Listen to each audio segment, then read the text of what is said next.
জন্য আমি কিছু বলতে যাব তার আগেই ছাদ থেকে নেমে গেল। আমি অগত্যা তাকিয়ে রইলাম। একা একা ছাদেও ভালো লাগছে না, এর থেকে ভালো রুমে গিয়ে কিছু কাজ করে রাখি। রুমে ঢোকার আগে দোতলার উপর থেকে নিচে কাজ দেখতে লাগলাম। পার্টির আয়োজন দেখে মনে হচ্ছে না এখানে শুধু আংটি বদলের অনুষ্ঠানের আয়োজন চলছে, সাথে আরো কিছু হয়তো আছে, তাই এমন ভাবে সাজানো হচ্ছে। যাকে এসব ভেবে আমার লাভ কি। নিজের ঘরে ঢুকে ল্যাপটপটা অন করেছি কিছু কাজ করার উদ্দেশ্যে। মনে হলো কেউ দরজা নক করছে। মেজাজটা তখন বিরক্তির চরম পর্যায়ে পৌঁছানোর উপক্রম। এদের বারণ করার পরও আমার রুমে কাজ কি। উঠে গিয়ে দরজা খুলে দিলাম। বাহিরে দেখি ভাবি দাঁড়িয়ে আছে। আমি বললাম কিছু বলবেন? ভাবি বলল খাবে চলো। আমি বললাম মানে? আপনারা হয়তো ভুলে গেছেন আমি প্রথম দিন কি বলেছিলাম।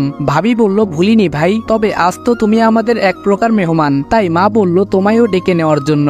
আমায় আর কিছু বলতে না দিয়ে ভাবি বলল তাড়াতাড়ি এসো, নিচে সবাই বসে আছে। আজব, কেউ আমায় কিছু বলার সুযোগ কেন দেয় না? আমাকে কি মানুষ মনে হয় না? নিজেদের কথা বলে চলে যায়। তবে ভাবির কথাগুলো ঠিকই, আমি তো আজকে এদের মেহমান হয়েই বাসায় আছি, তাই এক প্রকার বিরক্তি নিয়ে নিচে নেমে এলাম নাস্তা করতে। এসে দেখি ভাইয়া ভাবি মা বাবা আর ইসি সবাই আছে, সাথে নিউ মেম্বার। এদের আমি চিনতে পারছি না, হবে হয়তো কোনো রিলেটিভ। আমি আসতেই সবাই খাওয়া শুরু করলো। খাবার মাঝে বাবা আমায় বললেন রাজ। আমি বললাম জি। বাবা বললেন তোমার কাছে একটা অনুরোধ আছে, রাখবে? আমি বললাম কি অনুরোধ? বাবা বললেন আজকে রাতে বাড়িতে পার্টির উদ্দেশ্য একটা নয় দুটো, যেটা আমার মনে হচ্ছিল সেটাই হলো। আমি বললাম তো এটা আমায় বলার কি আছে?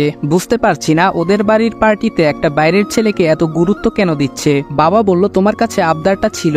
বাবা তার কথাটা শেষ করতে পারেনি, তার আগেই বাবার মোবাইলে ফোন চলে এলে তিনি সবাইকে বলেন জরুরি কাজ আছে, তাই তিনি বেরিয়ে গেছেন। তারপর বাসার কেউ আর এই বিষয়ে কথা বলেনি, আমিও কিছু জানতে চাইনি। খাওয়া দাওয়া করে উঠে যাই আর সবাই ব্যস্ত হয়ে যায় যার যার কাজে। আমি রুমে বসে আছি, তখন ওই ফোনে একটা কল আসে। ফোনটা কেটে ল্যাপটপটা অন করে গুগলে ঢুকে কিছু ব্যক্তির পরিচয় খুঁজতে থাকি, কিন্তু তেমন কিছু পাচ্ছি না। দেখতে দেখতে সন্ধ্যা হয়ে যায়। পার্টিতে আমন্ত্রিত লোকজন আসা শুরু করেছে। আমি অগ্নিকে ফোন দিয়ে জানিয়ে দেই পার্টির কথা।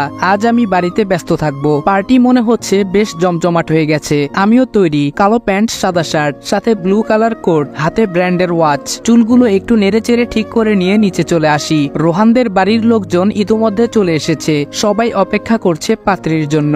আমি পার্টির এক সাইডে দাঁড়িয়ে আছি। এর মধ্যে একটা লোক হাতে দুটো ড্রিঙ্কস এর গ্লাস নিয়ে একটা আমার দিকে বাড়িয়ে রেখেছেন। আমি বললাম নো থ্যাঙ্কস। সে গ্লাসটা আরেকটু আমার দিকে বাড়িয়ে ধরলো। আমি বললাম আমি ড্রিঙ্কস করি না। সে বলল ইয়াং ম্যান এটা ফলের জুস। কণ্ঠটা বেশ পরিচিত। এতক্ষণ উনার দিকে না তাকিয়ে কথা বলেছিলাম, কারণ আমার মুখটা ফোনের দিকে গোজা ছিল। তাকিয়ে দেখি মিজান আঙ্কেল, যিনি আমায় এই বাড়িতে ভাড়া থাকার ব্যবস্থা করে দিয়েছেন।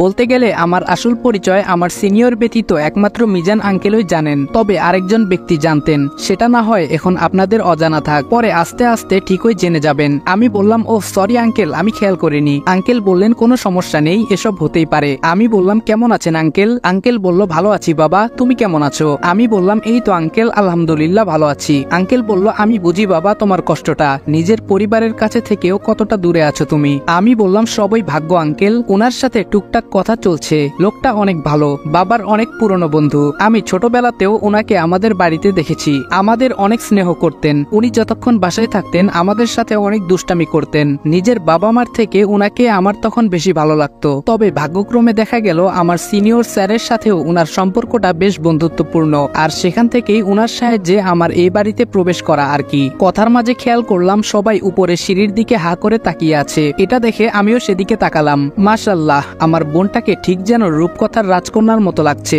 সবাই ওর দিকে তাকিয়ে আছে, তবে আমার চোখ পাশের জনের উপর আটকে গেছে। সেটাকে আপনারাই বলুন। আমি আবার এত খারাপ না যে সবার উপর ক্রাশ খাবো। ছোট থেকে সব সময় একজনের উপরেই খাই বারবার। ইসিকে আজ দারুণ লাগছে, নীল রঙের ড্রেসে পুরাই যেন নীলপরি মনে হচ্ছে। আমি হা করে সেদিকে তাকিয়ে আছি। আমার ঘোর কাটলো মিজান আঙ্কেলের কথায়। আঙ্কেল বললেন থাকো তাহলে ইয়াং ম্যান, এনজয় করো। আমি হ্যাঁ সূচক সম্মতি জানিয়ে মাথা নাড়ালাম, আর উনি অন্যদিকে চলে গেলেন। দেখতে দেখতে সময় ঘনিয়ে এলো। দুজনেই আংটি বদল করলো। সবাই করতালির মাধ্যমে অভিনন্দন জানাচ্ছে, আমিও তাই করলাম। আংটি বদল শেষে রূপ বদলে গেল, মানে মুহূর্তেই অন্যরকম একটা সাজ মনে হচ্ছে। এইরকমটা পূর্বের প্রস্তুতি, কারণ এখানে পার্টি দুটো হবার কথা ছিল।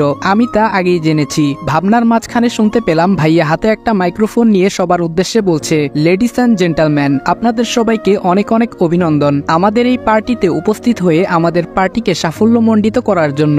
আপনারা অনেকেই অবগত রয়েছেন আজ আমাদের পরিবারের একটি নয় বরং দুটি বিশেষ দিন। তার মধ্যে একটি আমার আদরের প্রিন্সেসের এঙ্গেজমেন্ট, অন্যটি হলো আমার হারিয়ে যাওয়া কলিজার টুকরো ছোট ভাই আদিবাল ইহসানের 24তম শুভ জন্মদিন। কথাটা বলতেই পুরো পার্টি জুড়ে করতালির জোয়ার বইতে শুরু করলো। আমার কাছে মনে হচ্ছে কিছুক্ষণের জন্য আমার পুরো পৃথিবীটা থমকে গেছে। ভাইয়ার মুখ থেকে কথাটা শুনে নিজের অজান্তেই চোখ বেয়ে পানি পড়তে শুরু করে। কোনো মতে হাত দিয়ে চোখের পানিটা মুছে নেই। ভাইয়ার হাত থেকে মাইক্রোফোনটা বাবা নেয়, তারপর বলা শুরু করে, আজ আমার ছোট ছেলে আদিবের 24 বছর পূর্ণ হলো।